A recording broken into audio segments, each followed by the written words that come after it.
సంవిత్ నిరసన 9.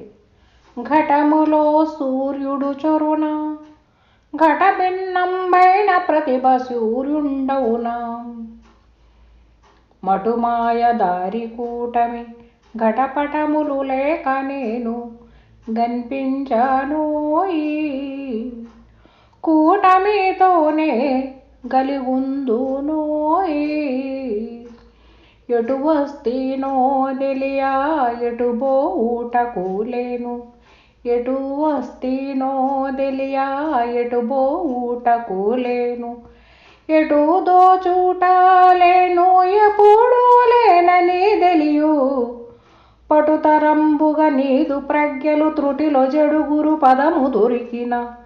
ఎటుల బోధువు ఎందుగానవు ఏము ఉన్నదనుటకెవ్వరు గన్పించరోయి. కూటమితోనే గలిగుందునోయి. జై నిజ గురుభ్యో నమః. కురాకుల దుర్గానంద పంచదశి స్వాముల వారిచే విరచితమైన మహాద్వైత కేసరి యందు సంవిత్ నిరసన ప్రకరణంలో మనం ఈరోజు 9వ కందార్థం. నాయన శిష్య, ఒక విషయాన్ని సూటిగా అడుగుతున్నాను. నీకు కలిగిన అవగాహన ఏదైతే ఉన్నదో అది నాకు తెలియజేయి. ఎలా అంటే, ఘటములో సూర్యుడు చొరునా ఘట భిన్నం వైన ప్రతిభ సూర్యుండవునా. ఎలా అంటే, ఒక ఉపమానాన్ని చెప్తున్నారు. కుండలో సూర్యుడు వస్తాడా? సూర్యుని యొక్క బింబమైతే వస్తున్నది, కానీ సూర్యుడు ఉన్నాడా అక్కడ? లేడు కదా. తద్విధానంగానే ఈ తనువులో నేను అనబడేటువంటిది ఏదైతే ఉన్నదో అది దృశ్యాన్ని చూడటం లేదు. అంటే దృశ్యంతో దానికి సంబంధం లేదు. అయితే దృశ్యం అనేది ఎలా కనిపిస్తున్నది? నాతో నాకే కనిపిస్తూ ఉన్నది. అది ప్రతిబింబం చెందుతూ ఉన్నది. నేను అనబడేటువంటిదే అది. అది మరేమీ కాదు. సూర్యుడు ఏ విధంగా అయితే ఘటములో చొరబడనట్లుగా దృశ్యము అనబడేటువంటి ప్రతిబింబం ఏదైతే ఉన్నదో అది నాలో లేదది, కానీ నేనే దానికి మూలమై ఉన్నాను. ఘట భిన్నం వైన ప్రతిభ సూర్యుండవునా. ఘటం పగిలిపోయింది. పగిలిపోయినప్పుడు సూర్యుని యొక్క ప్రతిబింబం అనబడేటువంటి ప్రతిభ ఉన్నదా? ఈ ఉపాధి కోల్పోయిన వెంబట నేను అనేటువంటి గుర్తెరిగేందుకు తన్మాత్రలు నాకు గోచరిస్తున్నాయా? ఉపాధి లేనప్పుడు, ఘటములు లేనప్పుడు ఎలా సూర్య ప్రతిబింబం కానరావటం లేదు? నేను అనే ఉపాధి కోల్పోయినప్పుడు ఏమీ లేదు. ఆ నేను మేనుల ద్వయం.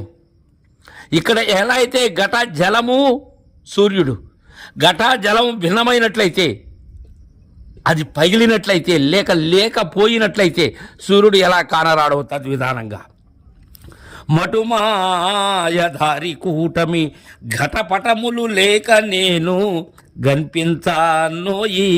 కూటమితోనే గలిగుందునోయి.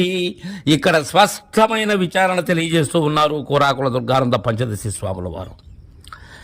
ఘటపటములు లేక నేను కనిపించనోయి అంటే ఉపాధి లేనప్పుడు నా జాడే లేదు. నేను లేనప్పుడు ఉపాధి జాడా లేదు. ఆవరణం అనే ఘటము ఏదైతే ఉన్నదో దానిలో జలమనే నేను ఉన్నప్పుడే నాకు జగం. శరీరం అనే ఘటం నేను అనే తెలివి, నేను దర్శించేటువంటి తన్మాత్ర రూపమైనటువంటి జగత్తు. ఇవి కనిపించవు ఎప్పుడు ఘటపటములు లేక, తెలివి శరీరములు లేక నేను లేను. కూటమితోనే కలుగుందునో ఈ నా యొక్క ఎలా ఉంటుందంటే నా నిజస్థితి కూటమి ఉంటేని. కూటమి లేక నేను లేను. కూటమితో పాటు కూటస్థుడుగా ఉన్నవాడను నేనే. కూటమి నేనే. ఇది జాగరూకతతో గ్రహించగలగాలి. కూటమి నేనే, కూటమితో ఉంటున్నది నేనే, కూటస్థుడను నేనే. ఎటు వస్తీనో తెలియ ఎటు పోవుటకు లేను, ఎటు దోచుట లేను, ఎప్పుడు లేనని తెలియు. ఎట్లా వచ్చాను అనేది అవ్యక్తముకు మూల ప్రకృతి వ్యాపించి ఉన్నందువలన ఏగు తెచ్చినటువంటి నిజ స్వరూపం నాది. అయితే ఈ విషయాన్ని అంతకు మునుపు నేను ఎక్కడ ఉన్నానో తెలియదు. ఇది ఆరోహణ అవరోహణ క్రమాలుగా గురువుదేవుని ద్వారా గ్రహించాలి. ఎటు పోయేందుకు నేను లేను, వచ్చింది లేదు కదా, వచ్చిన వాడను కాదు కదా, మరలా సచ్చేది ఎలా ఉన్నది? ఈ భ్రాంతిలోనే ఉన్నాను నేను. శిష్య, ఈ విషయాన్ని నీ దగ్గర విచారించు, అంతేగాని బాహ్యంగా విచారించకు. దీన్ని నీ దగ్గరే దీని యొక్క పరిష్కారం జరగాలి. ఎటు దోచుట లేను, అయితే దోస్తూ ఉండబడేటువంటిది ఏంటి? సర్వవ్యాపకమైనటువంటిది. నేనే సర్వవ్యాపకమై తోస్తూ ఉన్నాను, అది లేదు. ఎప్పుడూ లేనని తెలియు. నేను ఏ కాలమందున లేనిది లేని ఎరుకను అని తెలియాలి. ఇది ఇక్కడ తీర్మానం, ఇది ఇక్కడ తీర్పు. పటుతరంబుగా నీదు ప్రజ్ఞలు త్రుటిలో జడు గురు పదము దొరికినా, పటుతరంబుగా మిక్కిలి బలముగా. ఎంత బలం అంటే అలా నాటావు నన్ను, నేను స్థిరీకరించుకునేదానికి అలా నాటుకున్నాను నేను. నా యొక్క ప్రజ్ఞ,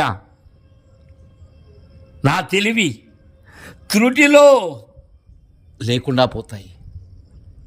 నిమేషంబులో కనురెప్ప పాటులో లేవవి. ఎప్పుడు గురు పదము దొరికినట్లయితే, నిజ గురు వాక్యము దొరికినట్లయితే, ద్వాదశిలో విచారించినట్లయితే షోడశి ఎక్కడా లేదు. ఎటుల బోధువు ఎందుగానవు ఏమో ఉన్నాదనుటకెవ్వరు. ఎట్లా పోతున్నావో సూర్యుడు వచ్చిన తర్వాత చీకటి పోయినట్లుగా నీ యొక్క రూపమే లేదు, నీ యొక్క చేష్టే లేదు, నీ ఉనికే లేదక్కడ. ఉనికి కానీ ఉనికిలో ఎక్కడ కానరావటం లేదు. నీవు నిజ విచారణలో, నిజ గురు దయలో, నిజ గురు బోధలో కానరావటం లేదు. ఇక నేను ఉన్నాదనేందుకు ఏమున్నది అక్కడ అనేటువంటి తీర్పుని స్పష్టతతో ఎరిగించారు. తరువాయి మిత్రకండార్థం రేపు ముచ్చటించుకుందాం. జై గురుదేవా.